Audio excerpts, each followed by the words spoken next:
আসসালামু আলাইকুম সুপ্রিয় শিক্ষার্থীবৃন্দ, রাজশাহী কলেজের অনলাইন ক্লাসে সকলকে স্বাগতম। একাদশ শ্রেণীর মানবিক বিভাগের সমাজকর্ম বিষয়ের ক্লাস। প্রতিদিনের মতো আজকেও আমি তোমাদের সাথে আছি আব্দুল্লাহ আল মাহমুদ, অধ্যাপক, সমাজকর্ম বিভাগ, রাজশাহী কলেজ, রাজশাহী। সুপ্রিয় শিক্ষার্থীবৃন্দ, সকলকে শুভ সকাল এবং স্বাগতম জানিয়ে আজকের ক্লাস আমরা শুরু করছি। আজকের আমাদের আলোচ্য বিষয় গত ক্লাসের ধারাবাহিকতায় চতুর্থ অধ্যায়ের দ্বিতীয় পাঠ, ঐতিহ্যগত সমাজ কল্যাণ, এর দান বা দানশীলতা এবং সদকা। সুপ্রিয় শিক্ষার্থীবৃন্দ, আমাদের গত ক্লাসে যেটি আমরা আলোচনা করেছিলাম সেই আলোচনার ধারাবাহিকতায় বলা যায় যে প্রাক শিল্প যুগের যে সকল সমাজসেবা কর্মসূচি দীর্ঘদিন যাবৎ সমাজে প্রচলিত ছিল, এগুলোই পরবর্তীতে একটা প্রাতিষ্ঠানিক রূপ ধারণ করে। আর এই প্রাতিষ্ঠানিক রূপ ধারণের যে সকল বিষয় ঐতিহ্যগত সমাজ কল্যাণ প্রতিষ্ঠানসমূহের মধ্যে অন্যতম হচ্ছে দানশীলতা, সদকা, জাকাত, ধর্মগোলা, সরাইখানা, দেবোত্তর, বায়তুল মাল, ওয়াকফ, এতিমখানা প্রভৃতি। এই সকল প্রতিষ্ঠান প্রায়শ অসংগঠিত, অপরিকল্পিত ও বিচ্ছিন্নভাবে কল্যাণমূলক প্রচেষ্টা গ্রহণ করত। দাতার করুণার উপর নির্ভরশীল এই সকল সমাজ কল্যাণ কার্যক্রম বস্তুগত, সাময়িক ও তাৎক্ষণিক সেবায় অধিক গুরুত্ব দিত। সাহায্যার্থীর জন্য মর্যাদাহানিকর এই সকল বিষয় সে সময়ের মধ্যে সমন্বয় ছিল না এবং এটা ব্যক্তিকে নির্ভরশীল করে তুলত। ঐতিহ্যগত সমাজ কল্যাণ প্রতিষ্ঠানসমূহের ত্রুটি বিচ্যুতি থাকা সত্ত্বেও শরণার্থী কাল থেকে এটি আর্তমানবতার সেবায় প্রশংসার ভূমিকা রাখে। সুপ্রিয় শিক্ষার্থী, আমাদের আজকের আলোচ্য বিষয়ের আমরা মূলত দুইটি বিষয় নিয়ে আলোচনা করব, যে দুইটি বিষয় হচ্ছে দানশীলতা এবং সদকা। আমরা আমাদের প্রথম যে আলোচনাটি দান বা দানশীলতা, এ সম্পর্কে আমরা আসি যে বিষয়টি কি। যদিও আমি গত ক্লাসে তোমাদেরকে জানিয়েছিলাম যে দান বা দানশীলতা এটি হচ্ছে ঐতিহ্যগত সমাজ কল্যাণ প্রতিষ্ঠানগুলোর মধ্যে অন্যতম। মূলত ঐতিহ্যগত সমাজ কল্যাণের মূল ভিত্তি হচ্ছে দানশীলতা।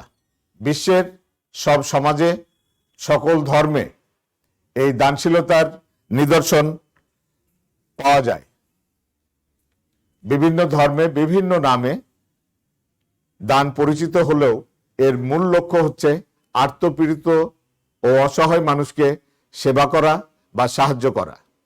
খ্রিস্টান ধর্মে যেমন চ্যারিটি, হিন্দু ধর্মে দান, ইসলাম ধর্মে খায়রাত বা সদকা প্রভৃতি উল্লেখযোগ্য বা এর প্রকৃষ্ট উদাহরণ। এখন আমরা আসি যে দান প্রথাটা কি। মূলত দান প্রথা হচ্ছে, দানের ইংরেজি প্রতিশব্দ হচ্ছে চ্যারিটি, যা ল্যাটিন শব্দ চ্যারিটাস থেকে এসছে। চ্যারিটাস শব্দের অর্থ হচ্ছে মানব প্রেম। অসহায় ও সমস্যাগ্রস্ত মানুষের কল্যাণার্থে নিঃস্বার্থভাবে সাহায্য করার মাধ্যমে যে মানব প্রেম প্রকাশ পায় তাই হচ্ছে চ্যারিটি বা দান। সমাজকর্ম অভিধানের সংজ্ঞা অনুযায়ী charity is the donation of goods and services to those in need. অর্থাৎ যাদের দান হচ্ছে নিঃস্বার্থভাবে অপরের কল্যাণে কোনো কিছু সত্ত্ব ত্যাগ করে প্রদান করার প্রথা। তাহলে দানশীলতা সম্পর্কে আমরা কি পাচ্ছি? দানশীলতা সম্পর্কে আমরা পাচ্ছি যে এটি বিভিন্ন ধর্মে বিভিন্ন নামে এসছে। খ্রিস্ট ধর্মে এটাকে বলা হচ্ছে চ্যারিটি, হিন্দু ধর্মে বলা হচ্ছে দান, ইসলাম ধর্মে খয়রাত বা সাদকা, এগুলোই। এই যে দানশীলতা, এটিকে বলা হচ্ছে যে কোনো কিছু নিঃস্বার্থভাবে বা নিঃশর্তভাবে অপরের কল্যাণে কোনো কিছু সত্য ত্যাগ করার প্রথাই হচ্ছে দান। সম্পদশীল এবং মানবহিতৈষী দানশীল ব্যক্তির ইচ্ছা নির্ভর, অসংগঠিত ও অপরিকল্পিত বৈষয়িক সাহায্য প্রদানই দান প্রদানের অন্যতম বৈশিষ্ট্য হিসাবে পরিচিত। সুপ্রিয় শিক্ষার্থী, আমরা এই যে দানশীলতার কথা বলছি, যে বিভিন্ন সময় বিভিন্ন সমাজে বা বিভিন্ন ধর্মে যারা সম্পদশালী অথবা যাদের ধর্মের প্রতি আনুগত্য বেশি, তাদেরকে কি করা, তাদের সম্পদ থেকে কিছু অংশ শর্তহীনভাবে অন্যকে দান করার প্রথাটাই হচ্ছে মূলত দানশীলতা বা দান প্রথা।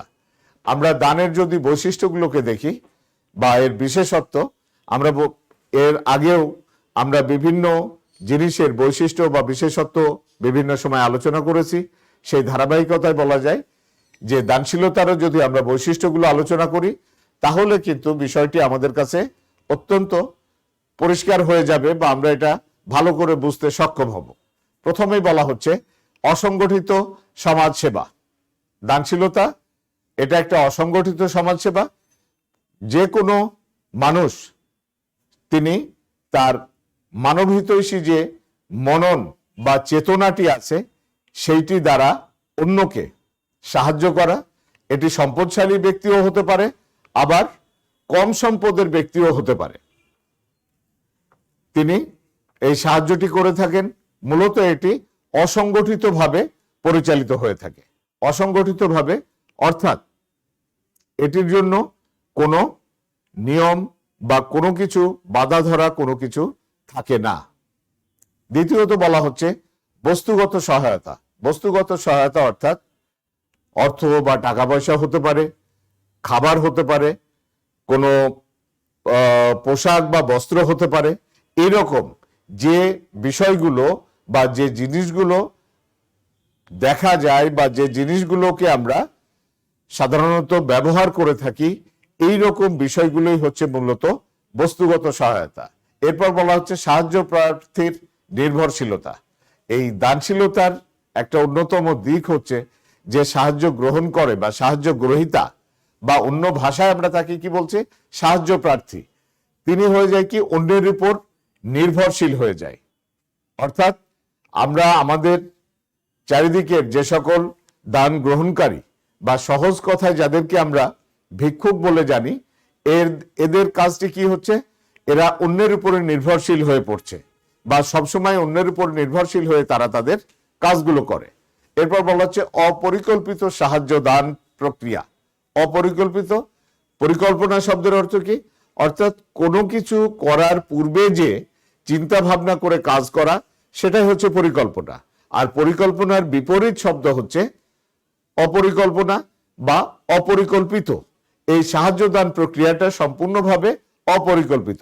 আমার ইচ্ছা হলো আমি পকেট থেকে টাকা পয়সা বের করে কাউকে কিছু সাহায্য করে দিলাম বা দান করলাম, সে তারপর সাহায্য পেয়ে সে কি করবে ওই সাহায্যের বস্তুটি, এটি সম্পর্কে আমরা কিন্তু কোনো চিন্তা ভাবনা করি না বা চিন্তা ভাবনা করা হয় না। এরপর বলা হচ্ছে অনুভূত চাহিদার প্রতি কম গুরুত্ব আরোপ। অনুভূত চাহিদার প্রতি কম গুরুত্ব। অনুভূত চাহিদা বলতে যে মানুষটি সাহায্য গ্রহণ করবে বা সাহায্য গ্রহণ করে, তার যে প্রয়োজন, সেই প্রয়োজনে আমরা এই দানকারীরা সেই প্রয়োজনের প্রতি কম গুরুত্ব আরোপ করে। অর্থাৎ একজনের এমন কিছু প্রয়োজন আছে, সেই প্রয়োজনটি আমরা সেভাবে না মিটিয়ে আমরা কি করছি, তাকে সরাসরি আমরা হয়তো কিছু টাকা পয়সা দিয়ে দিচ্ছি অথবা খাবার দিয়ে দিচ্ছি। বিশেষ করে আমাদের দেশে দেখা যায় এক ধরনের মানুষের প্রবণতা আছে, সেটা হচ্ছে যে এই যে রমজান মাসে আমরা বিভিন্ন মানুষ বিভিন্ন সময় বিভিন্ন মানুষকে বিভিন্ন সাহায্য দিয়ে থাকি। বিশেষ করে যদিও আমরা এইভাবে জাকাত দিয়ে থাকি, তাহলে জাকাতটা কিন্তু সেভাবে দেওয়ার কথা না। পরবর্তীতে আমরা যখন জাকাত সম্পর্কে আলোচনা করব তখন আরো বিস্তারিত করব। আমরা যে বিষয়টার গুরুত্ব দিচ্ছি অনুভূত চাহিদার প্রতি কম গুরুত্ব দান। এই অনুভূত চাহিদার প্রতি কম গুরুত্ব দান বলতে তার যে প্রয়োজন সেটা আমরা করছি না।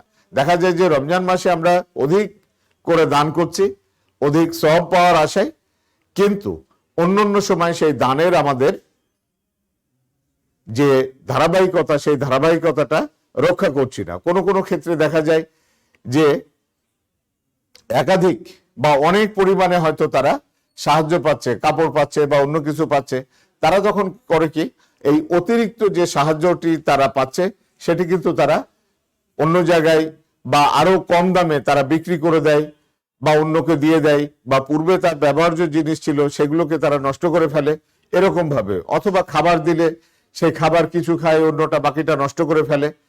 এই জন্যই বলা হচ্ছে যে অনুভূত সাহায্যের প্রতি কম গুরুত্ব দান। পরবর্তীটি বলা হচ্ছে মানবিক গুণাবলীর প্রাধান্য। মূলত দানশীলতার সাথে কিন্তু মানবহিতৈষী একটা ব্যাপার আছে বা একটা মানসিকতার ব্যাপার আছে।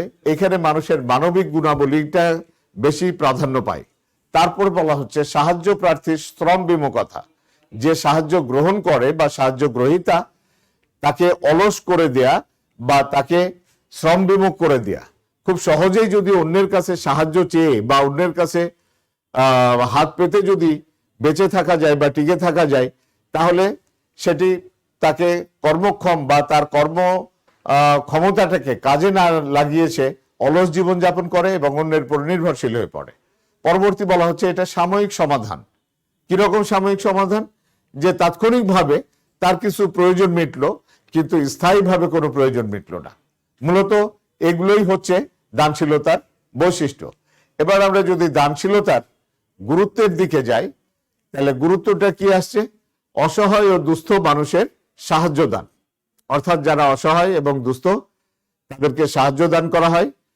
অনেক ক্ষেত্রে দেখা যায় এইসব অসহায় এবং দুস্থ ব্যক্তিরা তাদের এই সাহায্য লাভ করে তারা অন্তত আর কিছু না হোক তার মৌলিক যে চাহিদাগুলো এটা পূরণের মাধ্যমে সে বেঁচে থাকতে পারে বা টিকে থাকতে পারে।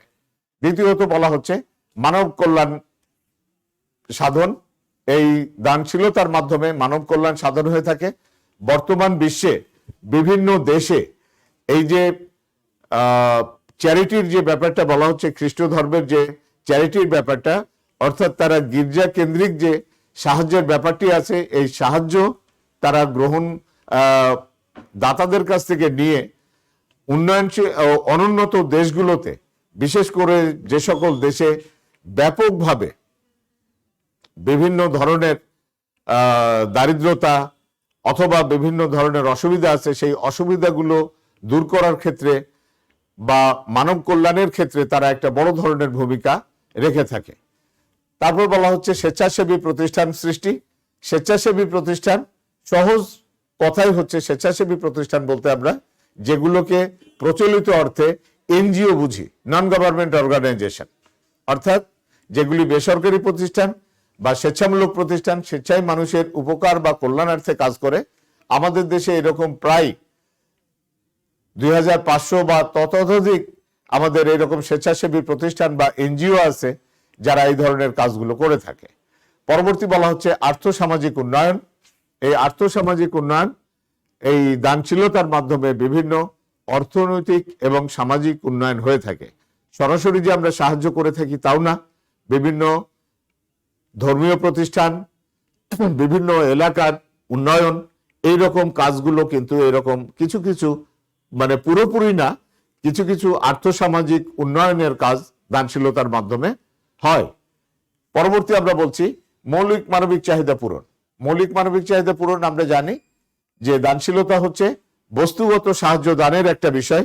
আর এই বস্তুগত সাহায্য দানের মধ্যে প্রায় সবকিছুই কিন্তু সরাসরি মানুষের মৌলিক প্রয়োজনের মধ্যে পড়ে। দানশীলতার মাধ্যমে মানুষের তাৎক্ষণিক বা মৌলিক চাহিদাগুলো সঠিকভাবে পূরণ করা সম্ভব হয়। সমস্যার তাৎক্ষণিক সমাধান, এটা আমরা খুব সহজেই বুঝতে পারি যে সমস্যার তাৎক্ষণিক সমাধানটা কি। একজন ক্ষুধার্ত ব্যক্তি যখন এসে সে সাহায্য চাচ্ছে, তখন তাকে কিন্তু সাহায্য করা হচ্ছে। কি সাহায্য করা হচ্ছে? তাকে হয়তো খাবার কিনে দেওয়া হচ্ছে, সে তাৎক্ষণিকভাবে তার সেই চাহিদাটি পূরণ করতে পারলো। অথবা আমরা বলতে পারি, এই যে এখন তীব্র শীতের সময়, এই শীতের সময় কিন্তু বিভিন্ন স্বেচ্ছাসেবী প্রতিষ্ঠান বা বিভিন্ন অন্যান্য প্রতিষ্ঠান বা অনেক মানুষ সরাসরি কিন্তু এই শীতার্তদেরকে বিভিন্ন কম্বল বা শীত বস্ত্র বিতরণ করছে। এতে করে হচ্ছে কি, তাদের শীত নিবারণটা হচ্ছে, এতে কি সমস্যার তাৎক্ষণিক সমাধান কিন্তু ঘটানো সম্ভব হচ্ছে এবং খুব দ্রুততার সাথে এই সমাধানটা নিয়ে আসা যাচ্ছে। এরপরে সর্বশেষ বলছি আমরা পেশাদার সমাজ কল্যাণের সৃষ্টি বা আধুনিক সমাজকর্মের সৃষ্টি। এই দানশীলতার থেকেই কিন্তু মূলত আধুনিক সমাজকর্মের সৃষ্টি।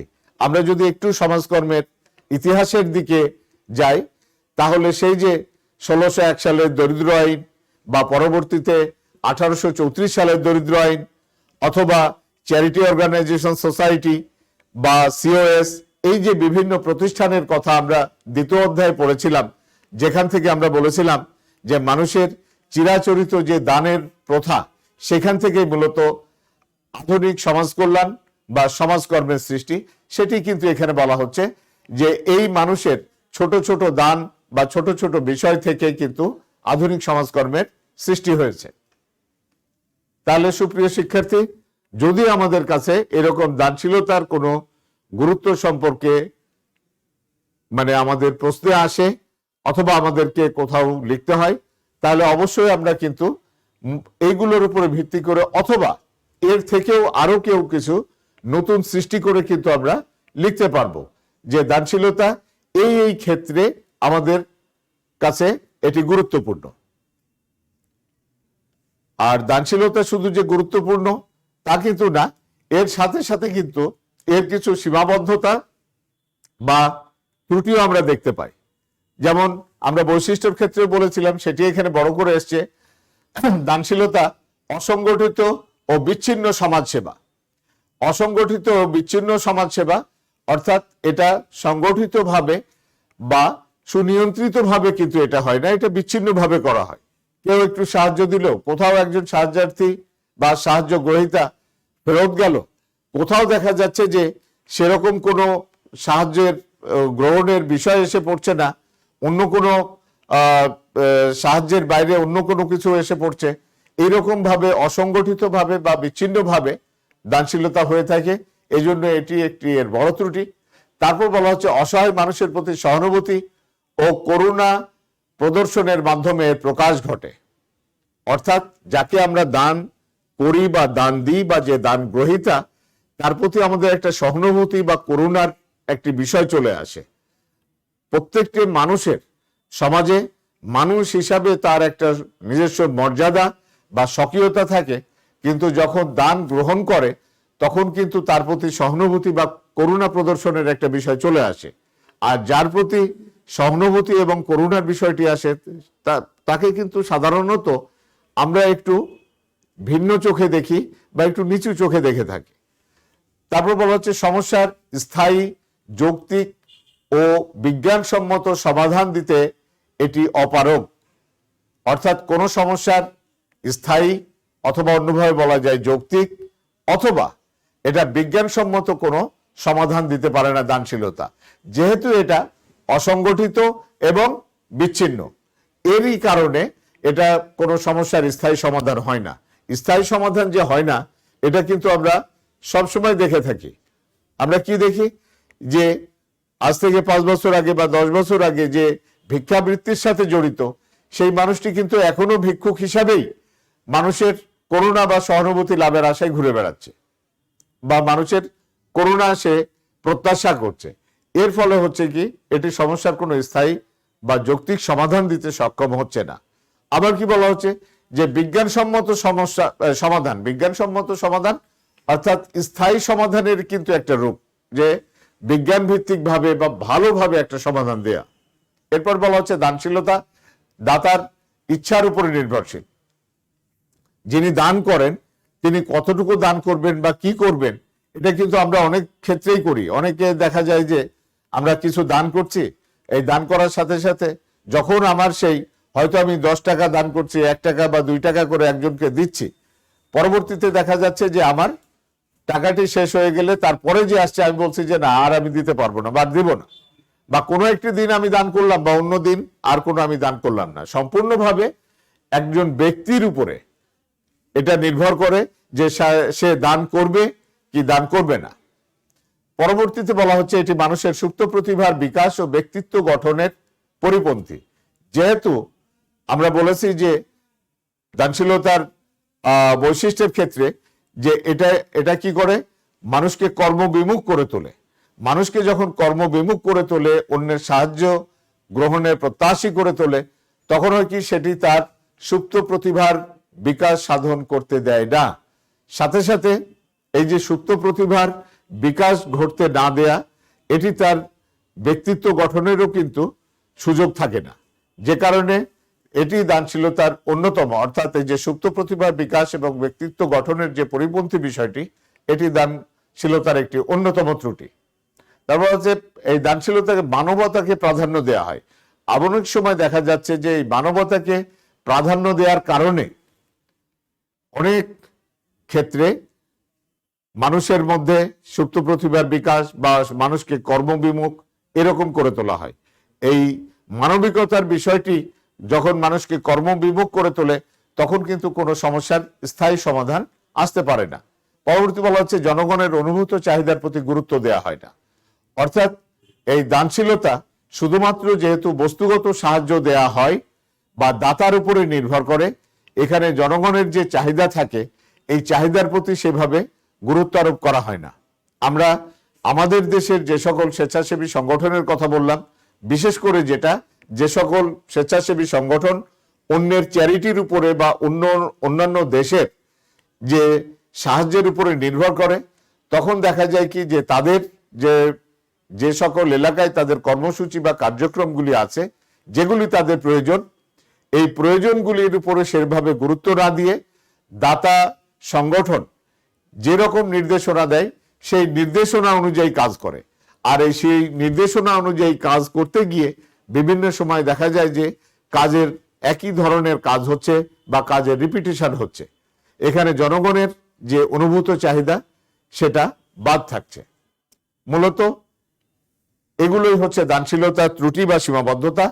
আমরা যদি আবারও একটু দানশীলতার বিষয়টাতে যাই, তাহলে আমাদের কাছে কি আসে যে দান প্রথাটা চ্যারিটি, যেটা হচ্ছে সহজ কথায় নিঃস্বার্থভাবে অপরের কল্যাণে সত্য ত্যাগ করে কিছু দান করা, এটাই হচ্ছে চ্যারিটি। আর এর কিছু বৈশিষ্ট্য আছে, যে বৈশিষ্ট্যগুলো আমরা গুরুত্বের ক্ষেত্রেও দেখলাম এবং আমরা দেখলাম কোথায় এটার ত্রুটির ক্ষেত্রে। যদি কোনো সময় আমাদের প্রশ্নে এই বৈশিষ্ট্যের বিষয়টি আসে, আমরা যেন উত্তর করতে পারি, এই জন্য কিন্তু বৈশিষ্ট্যকে আমরা আলাদাভাবে নিয়ে এসেছি। যে অসংগঠিত সমাজসেবা, বস্তুগত সাহায্য প্রার্থীর নির্ভরশীলতা, অপরিকল্পিত সাহায্য দান, অনুভূত চাহিদার প্রতি কম গুরুত্ব, মানবিক গুণাবলীর প্রাধান্য, সাহায্য প্রার্থীর শ্রম বিমুখতা এবং সাময়িক সমাধান। মূলত এগুলোকে আমরা বৈশিষ্ট্য বলছি। আর এগুলোকে যদি আমরা আরো বিস্তারিতভাবে আলোচনা করতে যাই, সেখানে দানশীলতার কিছু গুরুত্ব চলে আসে, পাশাপাশি চলে আসে দানশীলতার সীমাবদ্ধতা বা ত্রুটি। সুপ্রিয় শিক্ষার্থী, আমরা পরবর্তী আমাদের আলোচনা সেটিতে চলে যাই সাদকা। এটিও কিন্তু দানের অন্য একটি রূপ। মূলত দান বা দানশীলতাতে আমরা অন্যান্য ধর্মের, ইসলাম ধর্মের ছাড়া অন্যান্য ধর্ম অর্থাৎ সনাতন ধর্ম, খ্রিস্ট ধর্ম বা বৌদ্ধ ধর্মের যে দানের কথা সেগুলি এসছে, সদকার সাথে কিন্তু ইসলামী ব্যবস্থার একটা বা ইসলামী যে কালচার বা রীতি তার একটা সম্পর্ক আছে।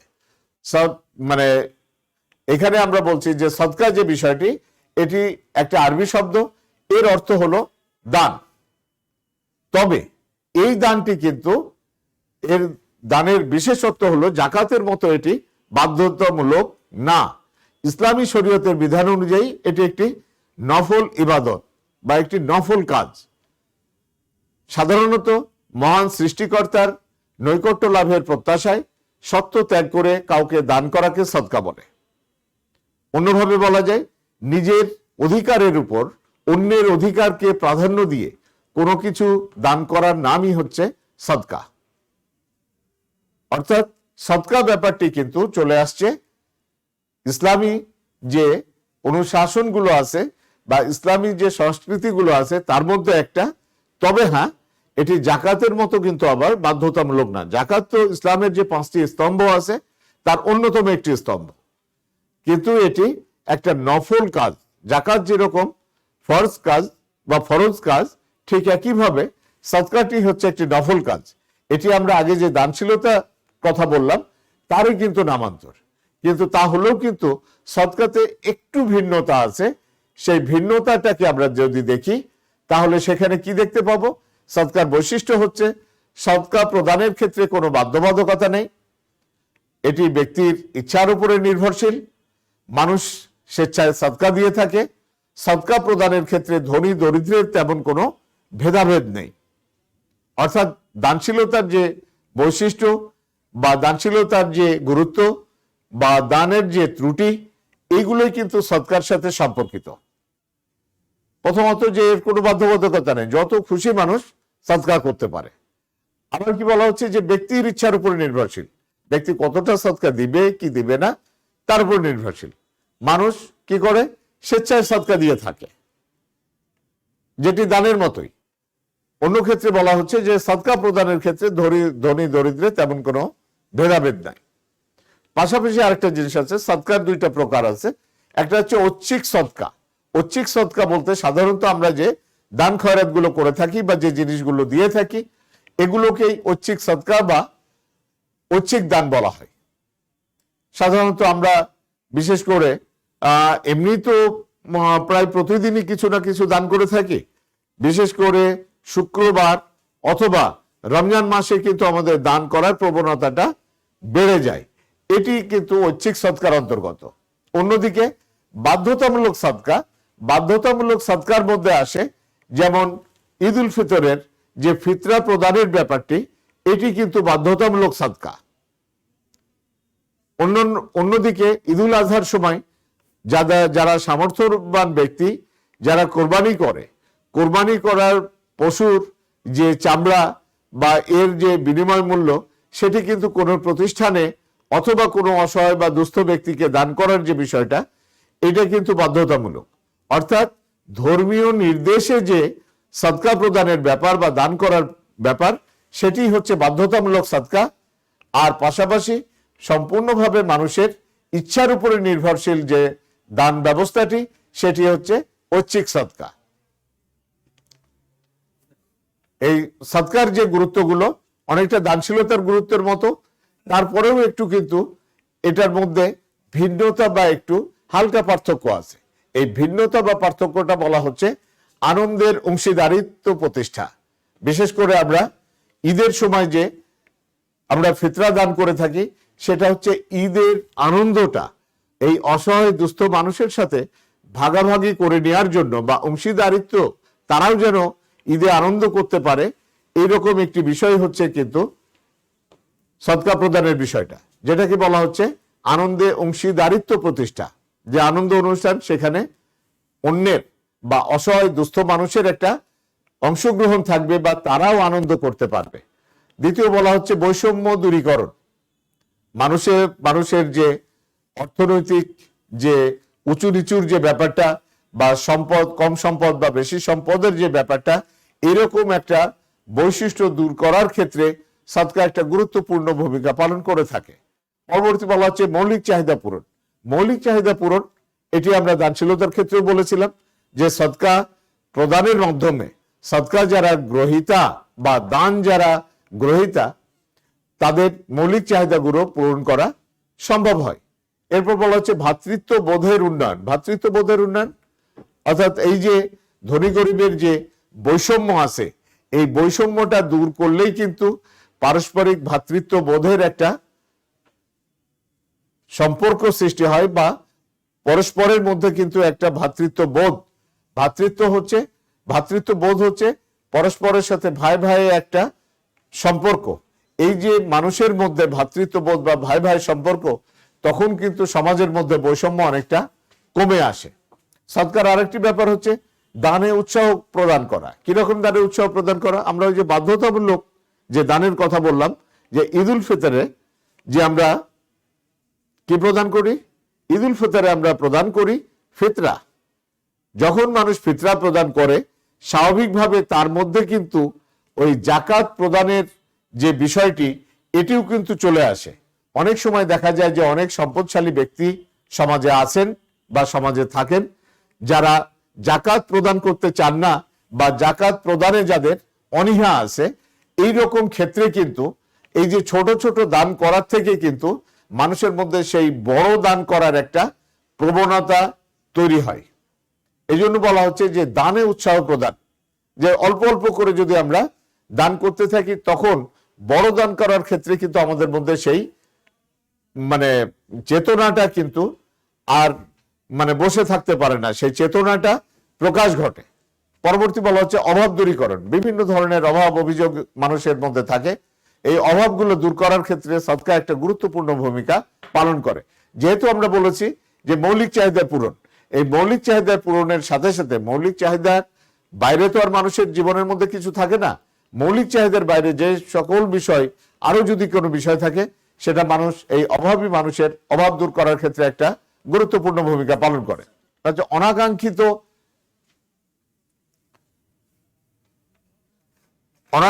যে অনাকাঙ্ক্ষিত অবস্থায়, এখানে দুঃখিত একটু আমাদের স্লাইডে বানান ভুল আছে, অনাকাঙ্ক্ষিত অবস্থায় সাহায্য দেওয়া, অনাকাঙ্ক্ষিত অবস্থার সাহায্য দেওয়া, যেটা এই সাধারণত যে সদকার যে গুরুত্বপূর্ণ দিকটি, সেটি হচ্ছে মানুষ যে অবস্থাগুলোর মধ্যে পড়ে, এইরকম অবস্থাতে দুরবস্থার মধ্যে পড়ে, সেই দুরবস্থা থেকে তাকে উঠানো বা দুরবস্থার সাহায্য দেওয়ার ব্যবস্থাটি। সদকার আমরা বৈশিষ্ট্যের ক্ষেত্রে যেটি আমরা বলেছিলাম, যে সদকা প্রদানের ক্ষেত্রে ধনী দরিদ্রের কোনো ভেদাভেদ বা ব্যবধান নাই। অনেক সময় দেখা যায় যে অনেক ধনী মানুষও কিন্তু ঋণগ্রস্ত হয়ে পড়ে বা অভাবী হয়ে পড়ে। সেই ক্ষেত্রে কিন্তু এটি একটি গুরুত্বপূর্ণ ভূমিকা পালন করে থাকে, যে অনাকাঙ্ক্ষিত অবস্থায় মানুষকে সাহায্য দেয়া। সুপ্রিয় শিক্ষার্থী, আমরা এই দুটি বিষয়, যে দুটি বিষয় খুব কাছাকাছি, অর্থাৎ সদকা এবং জাকাতের বৈশিষ্ট্য, গুরুত্ব এবং এর সীমাবদ্ধতা বা ত্রুটিগুলো নিয়ে আলোচনা করলাম। আমরা এই দুটোর মধ্যেই সীমাবদ্ধ থাকছি। আমরা পরবর্তীতে আমাদের যে ক্লাসগুলি আছে, সেই ক্লাসগুলিতে আমরা জাকাত, ধর্মগোলা, বাইতুল মাল, দেবোত্তর, তার সাথে সাথে ওয়াকফ, এই বিষয়গুলো আলোচনা করব। আজকের আলোচনা এখানেই সীমাবদ্ধ রাখলাম, এই অর্থে যে সদকা এবং দান এই দুইটি খুব কাছাকাছি বিষয়। পাশাপাশি যদি আমরা জাকাতের দিকে যাই, জাকাতের বিষয়টি কিন্তু সেভাবে আসে না। জাকাতের বিষয়টি কিন্তু আবার বাধ্যতামূলক দান, এবং জাকাত দেওয়ার কিন্তু কিছু সুনির্দিষ্ট নিয়ম আছে। এই জন্য জাকাতকে এর সাথে আমরা অ্যাড করি নাই। আর এর পাশাপাশি লঙ্গরখানা বলি, এতিমখানা বলি, অথবা বাইতুল মাল বলি, অথবা আরো যে দুটি প্রতিষ্ঠান আছে, ওয়াকফ এবং দেবোত্তর, এই প্রতিষ্ঠানগুলোর কিন্তু ঐতিহ্যগত সমাজ কল্যাণ হলেও ভিন্নতা আছে। এই জন্য আমরা এই দুটি বিষয়ের উপরে, সদকা এবং দানের উপরে, আজকের ক্লাসটি আমাদের সীমাবদ্ধ রাখলাম। সুপ্রিয় শিক্ষার্থী, পরবর্তী ক্লাসে আমরা জাকাত এবং অন্যান্য যে বিষয়গুলি আছে, এই বিষয়টি নিয়ে আলোচনা করব। সকলকে শুভ দুপুর জানিয়ে আজকের ক্লাস শেষ করলাম। ধন্যবাদ সকলকে।